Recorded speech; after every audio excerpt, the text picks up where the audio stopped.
ఈ మహావిష్ణువు మోహినిగా మారాడంటే అమ్మవారి రూపాన్ని పొందాడు. పొంది విష్ణువు నడుస్తున్నారు. ఆవిడ యొక్క అందచందాలు చూసి శంకరుడు ఆయన వెంటబడ్డాడు. కొంత దూరం ఇద్దరూ పరిగెత్తారు. విష్ణువు తన రూపాన్ని పొందాడు. ఈలోగా శంకరుడికి వీర్యం స్ఖలనమైంది. ఇది అమ్మవారు చేసినటువంటి క్రీడ. నేను చెప్పడానికి బాగుందేమో కానీ మీరేమంటారు నన్ను? ఏమంటే ఇది ఏమన్నా బాగుందా? భర్త పరువు తీసుకెళ్ళి బజారున పడేలా ఆ అన్నగారికి అందం ఇవ్వడం ఎందుకు? అన్నగారు తన రూపాన్ని పొంది శంకరుణ్ణి పురాణారీభూత్వా పురరపిమపిక్షోభమనయత్, త్రిపురములను గెలిచిన వాడి మనసు క్షోభపడిపోయే అందం ఇచ్చేసింది విష్ణువుకి. ఆయన భావమరిదని మరిచిపోయి భార్య అనుకుని వెంటబడ్డాడు. వెంటపడిపోయేటట్టు చెయ్యగలిగినంత శక్తి మన్మధుడికి ఈవిడే ఇచ్చింది. అప్పుడు భర్త గౌరవం నిలబెట్టిందా? భర్త గౌరవం పాడు చేసింది ఆవిడ.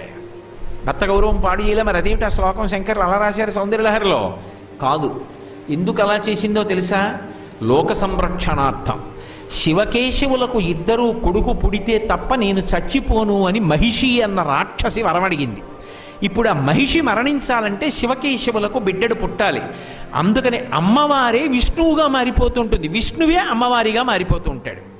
అందుకని విష్ణువు అమ్మవారైతే శివుడు విష్ణువు యందు ప్రీతి పొందాడు. వాళ్ళిద్దరి యందు అనురక్తత కలిగింది. ఆ అనురక్తి చేత కొడుకు పుట్టాడు. ఆ కొడుకు అయ్యప్ప స్వామి. అయ్యప్ప స్వామి చేతిలో మహిషి సంహారమైంది, లోకములు కాపాడబడ్డాయి. అందుకు అమ్మవారు ఆ నాటకం ఆడింది. కాబట్టి అమ్మా, నువ్వు లోకములను రక్షిస్తుంటావు తల్లి, నీ యొక్క క్రీడ చేత, నీ యొక్క విన్యాసం చేత. కాబట్టి ఇప్పుడు మీకేమర్థమైంది? విష్ణువు ఎవరో కాదు, అమ్మవారే. అందుకే ఇద్దరు అలంకార ప్రియులు. ఆవిడ గొప్ప అలంకారం చేసుకుంటుంది. మా స్వామికే ఉంది అలంకారం. తెల్లవారకట ఆయనకు ఉన్నటువంటి ఆ కవచం తీసి పక్కనెట్టేస్తారు అంతే అర్చకులు. అంతే పాపం ఆ మల్లికార్జునలింగం అలా ఉంటుంది చక్కగా. మహా అయితే ఏం చేస్తారు? హారతులు ఇస్తారు, తీసుకొచ్చి వరుసక్రమంలో పెడతారు. శివలింగానికి అలంకారమే ఉంది. అంతే పక్కన కూర్చుని రుద్రాధ్యాయం చెప్తుంటే నీళ్లు పోస్తుంటారు, తేనె పోస్తుంటారు, పాలు పోస్తుంటారు, పెరుగు పోస్తుంటారు, వాటిలో తడిచిపోతుంటాడు, కూర్చుంటాడు. అదే మా తల్లి అయితే అభిషేకం అందరి ముందు పుచ్చుకోదు. తెర వెనక ప్రధాన అర్చకులు చేస్తే చక్కగా బ్రహ్మాండమైన అలంకారం చేసుకుని శ్రీనాథాధృత పాలిత త్రిభువనాం శ్రీచక్ర సంచారిణీం గానాసక్త మనోజ్ఞ యవ్వనలసద్ గంధర్వ కన్యావృతాం దీనానామతి వేల భాగ్యజననీం దివ్యాంబరాలంకృతాం శ్రీశైలస్థలవాసినీం భగవతీం శ్రీమాతరం భావయే.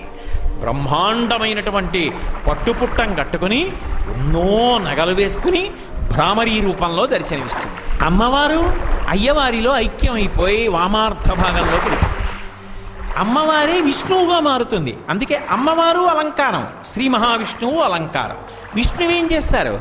రాక్షస సంహారం చేసి ధర్మాన్ని నిలబెడతారు. అమ్మవారేం చేస్తుంది? రాక్షస సంహారం చేసి ధర్మాన్ని నిలబెడుతుంది. ఇద్దరిది ఒకటే ప్రవృత్తి. అందుకే ఆయనేమంటాడు? పరిత్రాణాయ సాధూనాం వినాశాయ చ దుష్కృతాం ధర్మ సంస్థాపనార్థాయ సంభవామి యుగే యుగే. నేను యుగాలలో రూపాలు ఎందుకు పొందుతుంటాను, అవతారాలు ఎందుకు పొందుతుంటానంటే మహాభక్తులైనటువంటి వారిని అనుగ్రహించి ఒక రూపంతో కనపడడానికి, ఎవరైతే ధర్మ వ్యతిరేకంగా ప్రవర్తిస్తుంటారో వాళ్ళని సంహరించడానికి నేను అవతారాలు స్వీకరిస్తున్నాను అని భగవద్గీతలో చెప్పారు. అమ్మవారేమంటుంది దేవి భాగవతంలో? యదా యదా హి సాధూనాం దుఃఖం భవతి దానవ తదా తేషాంచ రక్షార్థం దేహం సంధారయామ్యహం అంటుంది. అదే మాటలు శ్లోకం మారుతుందంతే. ఎప్పుడెప్పుడు ధర్మాన్ని పాడు చేసే రాక్షసులు బయలుదేరుతారో అప్పుడప్పుడు నేను అవతారాన్ని పొంది రాక్షస సంహారం చేసి భక్తుల్ని కాపాడతానంటుంది. అందుకు కదా అరుణాసుర సంహారం చేసి భక్తుల్ని కాపాడుతోంది ఆ తల్లి భ్రమరాంబయ్యి కూర్చుని. కాబట్టి ఆయనే ఆవిడ, ఆవిడే ఆయన. నేను తరచుగా అంటుంటాను ఈ మాట, మీరు ఒక్కటి గుర్తుపెట్టుకోండి. బిడ్డలు ఎవరికి పుడతారు? భార్యకు పుడతారా, భర్తకు పుడతారా? భార్యకు పుడతారు. శ్రీ మహావిష్ణువు యొక్క నాభికమలంలోంచి బ్రహ్మగారు పుట్టాడు. బ్రహ్మగారి యొక్క సృష్టిలోంచి మనందరం వచ్చాం. అంటే పిల్లలు ఎవరికి పుట్టారు? విష్ణువుకు పుట్టారు. విష్ణువు ఎవరు? నారాయణి అమ్మవారు. అమ్మవారెవరు? నారాయణ. అందుకే ఇద్దరు ఒక్కసారే పుడుతూ ఉంటారు. శ్రీకృష్ణావతారం చూడండి. కృష్ణ పరమాత్మ దేవకీ వసుదేవుల దగ్గర పుట్టాడు. యోగమాయగా అమ్మవారు నందయశోదల దగ్గర పుట్టింది. నందయశోదల దగ్గర ఉన్న అమ్మవారు దేవకీ వసుదేవుల దగ్గరికి వచ్చింది. దేవకీ వసుదేవుల దగ్గర ఉన్నటువంటి కృష్ణుడు నందయశోదల దగ్గరికి వెళ్ళాడు. ఆవిడ తల్లిదండ్రులే ఈయనకి తల్లిదండ్రులు, ఈయన తల్లిదండ్రులే ఆవిడ తల్లిదండ్రులు. ఇద్దరు ఒక్కసారే పుడతారంటే దాని అర్థం ఏమిటి? ఆయనే ఆవిడ, ఆవిడే ఆయన. ఈయన్ని పట్టుకుని వెళ్ళినా యమును దారిస్తుంది, ఆవిడని పట్టుకొచ్చినా యమును దారిస్తుంది. అంటే అర్థం ఏమిటి? వాళ్ళు రెండు కాదురా ఒకటి. అందుకే అమ్మవారు విష్ణువుగా ఉండి సృష్టి చేస్తుంది, బ్రహ్మగారు పుడతాడు. ఆ విష్ణువు అమ్మగారిగా మారతాడు, మారి అమ్మవారు అయ్యవారిలోకి సగానికి వచ్చేస్తుంది. ఉండేది ఒక్కటే, మేకలు వేయింజన్నను భాసరముగనొక్క కోతి పర్ణం బెక్కొన్న ఆ కోతులు వేయింజన్నను కోకోయని కొంకినక్క కోయని కూశాను అని జానపదులు అంటారు. చివరకుండిపోయేది శంకరుడు ఒక్కడే. అందుకే మహాప్రళయ సాక్షిణి, మహాప్రళయంలో సమస్త భూతములను తనలోకి తీసేసుకుని ఆయన ఒక్కడే ఉంటాడు. మళ్ళీ సృష్టి చెయ్యాలన్న కోరిక పుట్టగానే అన్నిటినీ బయటికి తీస్తాడు. అది విభు అన్న మాటకు అర్థం. అందుకే శ్లోకంలో విభు శబ్దం వేస్తారు శంకరాచార్యులు వారు. ఆయనే ఇంతమంది బిడ్డలకు తండ్రి, ఆవిడే తల్లి. వాగర్ధావివ సంపృక్తం వాగర్ధ ప్రతిపత్తయే జగత పితరౌ వందే పార్వతీ పరమేశ్వరౌ సత్యాయ త్రిగుణాత్మనే పురజితే కాత్యాయని శ్రేయసే సత్యాయ అద్య కుటుంబినే మునిమన ప్రత్యక్ష చిన్మూర్తయే అంటారు శంకరులు శివానంద లహరిలోనే. వాళ్లే లోకమునకు మొట్టమొదటి తల్లిదండ్రులు అవుతారు. మనందరం సమస్త పిపీలికాది పర్యంతమునకు ఆవిడే తల్లి. అందుకే ఆ బ్రహ్మకీట జనని, పురుగుల దగ్గర నుంచి సమస్త విశ్వమునకు తల్లి ఎవరు అంటే ఆవిడే. అటువంటి తల్లి, అటువంటి తండ్రి. ఇప్పుడు విష్ణువు ఎవరు? అమ్మవారు. అమ్మవారెవరు? విష్ణువు. కాబట్టి ఇప్పుడు అయ్యప్ప స్వామి జననం అయితే తప్ప మహిషి సంహారము కాదని ఆ తల్లి ఏం చేసింది అంటే మోహిని రూపాన్ని పొంది మోహిని రూపంలో శంకరుణ్ణి సంతోషపెట్టింది. కాబట్టి వైశాఖ మాసం వసంత ఋతువు 9ని సంతోషపెట్టింది అంటే మాధవాహ్లాదో, అది 9కి మాధవాహ్లాదో. విష్ణువు మోహినిగా ఉన్నప్పుడు శంకరుణ్ణి సంతోషపెట్టాడన్నది శ్లోకంలో శివుడికి అన్వయం. కాబట్టి భృంగీచ్ఛా నటనోత్కట కరిమదగ్రాహి స్ఫురన్మాధవాహ్లాదో నాదయుతో. నాదము 9కి నాదం ఉంటుంది. 9 పెడుతుంటే జుమ్ అని శబ్దం వస్తుంది. శంకరుడు నాదస్వరూపుడు. ఓం అన్నాను అనుకోండి, అన్నప్పుడు ఉన్నటువంటి నాదము ఉన్నదే, ఆ నాదము శివస్వరూపం. బిందువు అమ్మవారైతే నాదము జుమ్ అన్న శబ్దం శంకరుడు. మన చెవులు మనం మూసుకుంటే లోపల నుంచి జుమ్ అని నాదం వినపడుతుంది. ఆ నాదం వినపడలేదనుకోండి 6 నెలల్లో వెళ్ళిపోతాడని గుర్తు. ఆ నాదము శంకరుడి యొక్క రూపం. ఆ నాదము నువ్వు శంకర. ఆ నాదము నుండి శబ్దములన్నీ వచ్చాయి. శబ్దములన్నీ వస్తే వాంగ్మయమైంది. ఆ శబ్దములన్నీ అమ్మవారు, నాదము శివుడు. నాదము లేకుండా శబ్దం రాదు, శబ్దం లేకపోయినా నాదం ఉంటుంది. అందుకే అమ్మవారు అయ్యవారిలోకి వెళ్ళిపోతే మహాప్రళయంలో ఆయన ఒక్కడే ఉంటాడు. కానీ ఆయనలోంచి అమ్మవారు వాంగ్మయం అంతా బయట వస్తుంది. అందుకే మాతృకా వర్ణరూపిణి, అక్షరములన్నీ ఆవిడ యొక్క స్వరూపం. అక్షమాలాధరాం దేవీం, అక్షమాల పట్టుకుని ఉంటుంది. అందుకే కదూ కాశీలో అన్నపూర్ణాదేవి దగ్గరికి వెడితే ఆదిక్షాంత సమస్త వర్ణనికరీ శంభు ప్రియేశాంకరీ అంటారు.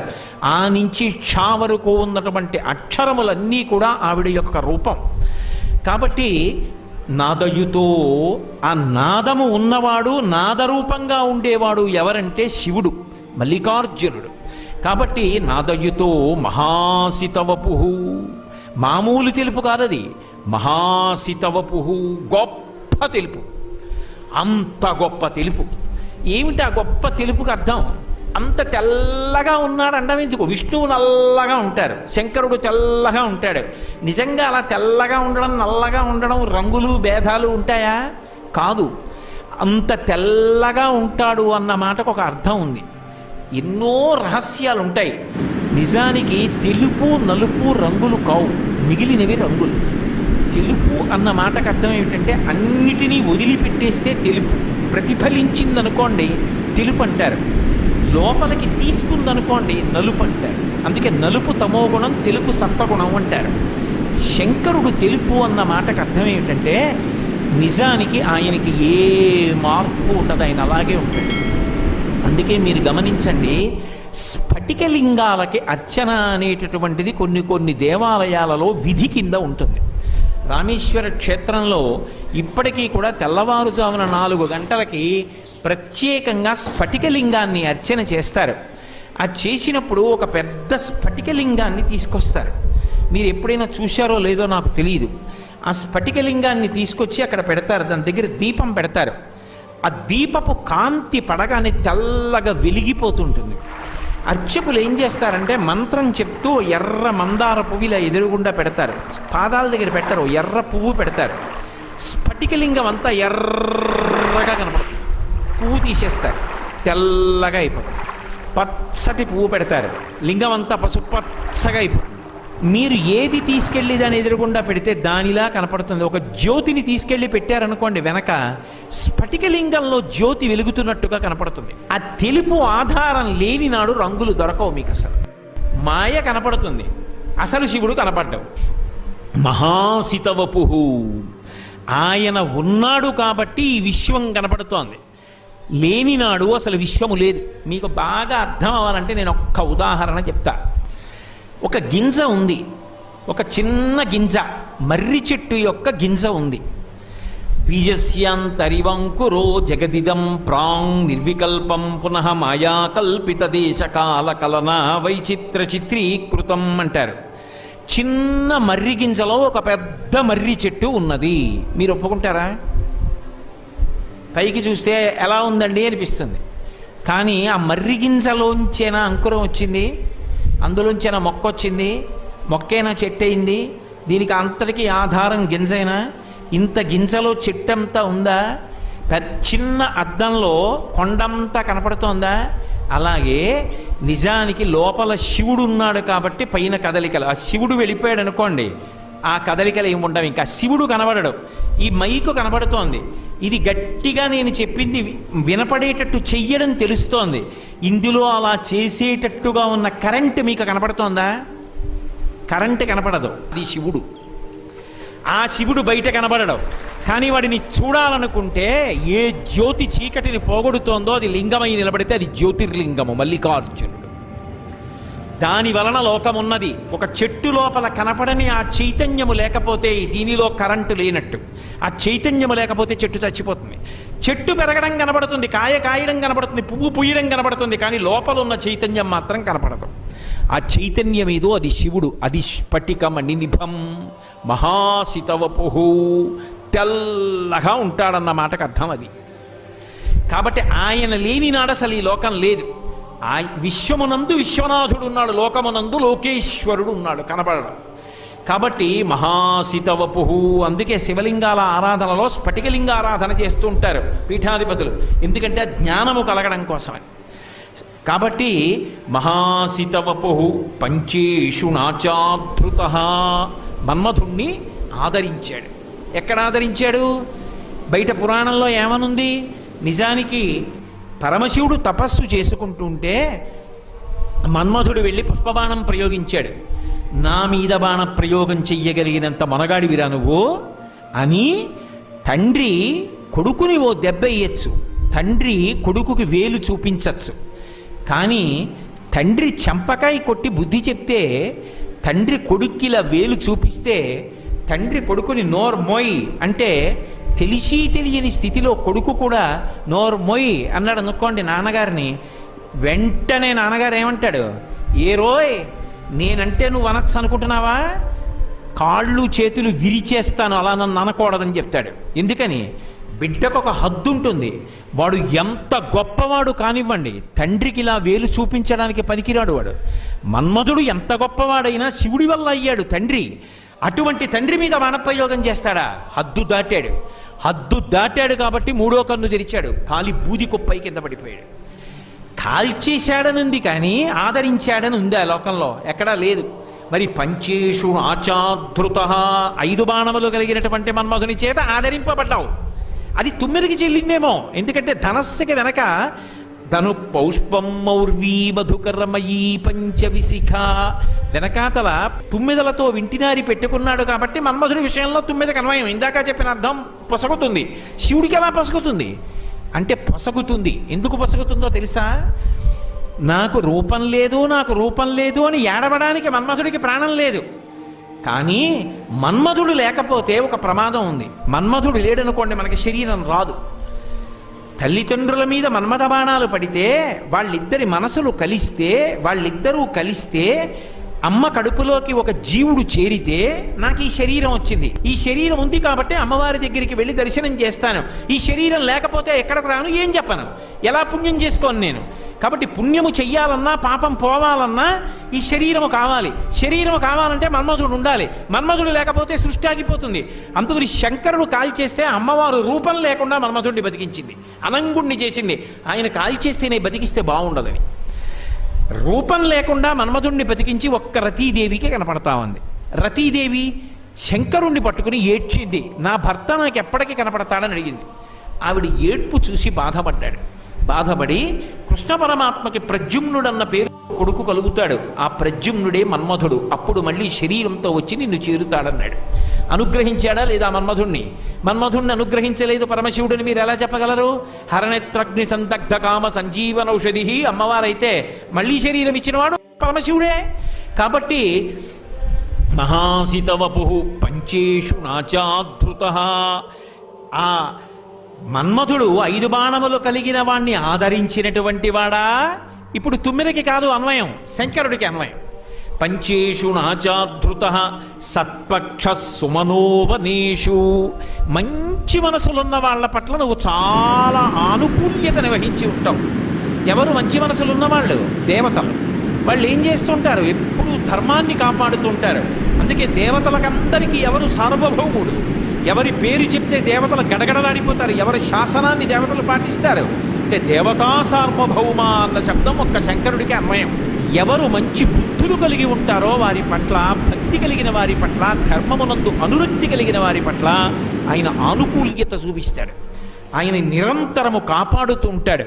అందుకే సత్పక్ష సుమనోవనేషు, దేవతా సార్వభౌముడై దేవతల్ని కాపాడుతున్నాడు. భక్తి కలిగినటువంటి వాళ్ళని సర్వకాలముల యందు కాపాడుతున్నాడు.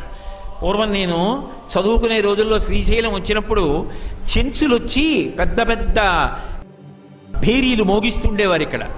ఆ చెంచులు అన్ని ఉత్సవాల్లోనూ కూడా వాళ్ళకు ఒక ప్రాధాన్యత ఉంటుంది. పైగా ఆయనకి చెంచు మల్లన్న అని ఒక పేరు. ఆయనకి కావలసింది భక్తి తప్ప ఆయనకి వీడెవరన్న విషయం ఆయనకి అక్కర్లేదు. ఎవడైనా ఏదైనా అయితే ఆయన అనుగ్రహంతో అయ్యాడు తప్ప ఆయన అనుగ్రహం లేకుండా వాడు ఎవడు ఏది అవ్వలేడు. మహా అయితే ఆయన అనుగ్రహం తప్పిపోతే శవం అవుతాడంతే. అయినప్పుడు వాడు ఏదైనా ఆయన వల్ల అయ్యాడు. వాడు చెంచైనా వాడికి ఆ భక్తి ఉన్నప్పుడు నెత్తి మీద పెట్టుకుంటాడు, దెబ్బలు తినడానికి సిద్ధపడతాడు. అర్జునుడు చెంచు రూపంలో వచ్చి కోదండం పెట్టి కొడితే దెబ్బ తినలా? కోదండంబల నిట్టునుండరు మహాకోటీరముల్ కుక్షివక్షోదేశంబులనంత భాగముల చక్రోదంబునం వేయుచున్ రోదోంతంబుల నట్టహాసముల నర్పుల్ పిక్కటిల్లంగా బహాదర్పంబున మల్ల సంగరము చేయించొచ్చిరి రుద్రార్జునుల్. ఆ రోజున కిరాతార్జునీయంలో అర్జునుడు కోదండం పెట్టి కొడితే దెబ్బ తిని ప్రహారాన్ని పొందాడు మహానుభావుడు. సత్పక్ష సుమనోవనేషు, భక్తి ఉన్నదా ఇక్కడ పెట్టుకుంటాడు. ఆ భక్తి లేదా ఎవడకు కావాలరా ఈ తంతు? ఇవన్నీ నే సృష్టించిన నువ్వు తెచ్చిన మారేడు గలం ఎవడకు కావాలి? నువ్వు తెచ్చిన నీళ్ళు ఎవడకు కావాలి? నా సంకల్పం లేకుండా చుక్క నీరు పడుతుందా? సత్పక్ష సుమనోవనేషు సపున సాక్షాన్మదీయే మనోరాజీవే భ్రమరాధిపో విహరతాం. స్వామి, మీ ఆవిడ ఎలాగో భ్రమరాంబ కదా, తుమ్మెద రూపంలో తిరుగుతుంటుంది కదా, నువ్వు తుమ్మెద వైపో, మగ తుమ్మెద రూపాన్ని పొందు. ఇద్దరూ కలిసి రండి. మీకేం కావాలి? మామూలు తేనె అక్కర్లేదు, భక్తి అన్న తేనె కావాలి. ఇదిగో ఇక్కడ మనస్సు అనేటటువంటి రాజీవం ఉన్నది, పద్మం. ఈ మన పద్మంలో భక్తి అన్న తేనె ఊరుతూనే ఉంటుంది. ఎప్పుడు నీ గురించే ఆలోచిస్తూ ఉంటాను. నేను ఆలోచించడం కాదు, పువ్వులో మకరందం పుట్టడం దానికి స్వభావ లక్షణం. విరుద్ధంగా ఉండడం మనం నేర్చుకున్నది. నాకు ఆ స్వభావ లక్షణం ఉండిపోయి భక్తి అన్న మకరందం ఊరేటట్టు చేయి. మీరిద్దరేం చేస్తారు? కూర్చుని చక్కగా తేనె తాగుతూ ఉండండి భక్తి మకరందాన్ని. మదీయే మనోరాజీవే భ్రమరాధిపో విహరతాం. ఎక్కడ ఉంటుందో ఆ తుమ్మెద? ఎక్కడ తుమ్మెద రూపంలో భార్య ఉందో అక్కడ మగ తుమ్మెద రూపంలో ఆయన ఉంటాడు. ఆవిడ ఆడ తుమ్మెద రూపంలో లేదనుకోండి, ఆయన మగ తుమ్మెద రూపంలో ఎందుకు ఎడతాడు? వెళ్ళడు. తుమ్మెద రూపంలో ఉన్నది ఒక్క శ్రీశైలంలోనే ఉంది అమ్మవారు. కాబట్టి మగ తుమ్మెద రూపంలో ఎక్కడ తిరుగుతాడు? ఇక్కడే తిరుగుతాడు. కాబట్టి రెండు తుమ్మెదలైతే మనస్సు పద్మమైతే ఇందులో భక్తి తేనె ఏం చేస్తారు? ఇద్దరు వచ్చి ఇక్కడ కూర్చుంటారు. ఏ చప్పుడు ఉండదు, తేనె తాగేటప్పుడు చప్పుడు ఉండదు. ఇద్దరు తేనె తాగుతారు, ఒకళ్ళనొకళ్ళు చూసుకుంటారు, ఇంకా ఎగర్రు, ఇక్కడే కూర్చుంటారు. తేనె పుడుతూ ఉంటుంది, తాగుతూ ఉంటారు. ఎందుకు ఆ మిగిలిన పువ్వులు? వెళ్ళి కాస్త తాగడం అయిపోవడం, మళ్ళీ ఇంకో పువ్వు దగ్గరికి వెళ్ళడం మనకు అక్కర్లేదు. మామూలు తుమ్మెదలకైతే తేనె కావాలి, ఈ తుమ్మెదలకేం కావాలి? భక్తి అన్న తేనె కావాలి. అది నువ్వే తాగు, నువ్వే కూర్చో, ఎక్కడికి వెళ్ళకు, ఇక్కడే కూర్చో. మదీయే మనో రాజీవే భ్రమరాధిపో విహరతాం. ఎవరలా రావాలి? శ్రీశైలవాసీ విభు. శ్రీశైలంలో ఉన్న మా కన్న తండ్రి అని పిలిచారు. విభు అన్న మాటకు అర్థం ఏంటంటే ఆయనొకడు నేనొకడు కాదు. ఆయన నాకు తండ్రి అయితే మీ అందరూ నా అన్నదమ్ములే, వాళ్ళందరూ నా అక్క చెల్లెళ్ళే కదూ. మాతాచ పార్వతీదేవి పితాదేవో మహేశ్వర బాంధవా శివభక్తాశ్చ స్వదేశో భవనత్రయం. మనందరిది ఒకటే ఇల్లు, మనందరం అన్నదమ్ములం, మనందరం అక్క చెల్లెళ్ళం. ఇక్కడికి వచ్చాము అంటే మనందరికీ అమ్మ ఆవిడ, మనందరికీ నాన్న ఆయన. మనం ఎవరమో కాదు, మనందరం ఆయన యొక్క బిడ్డలం, కుటుంబ సభ్యులం.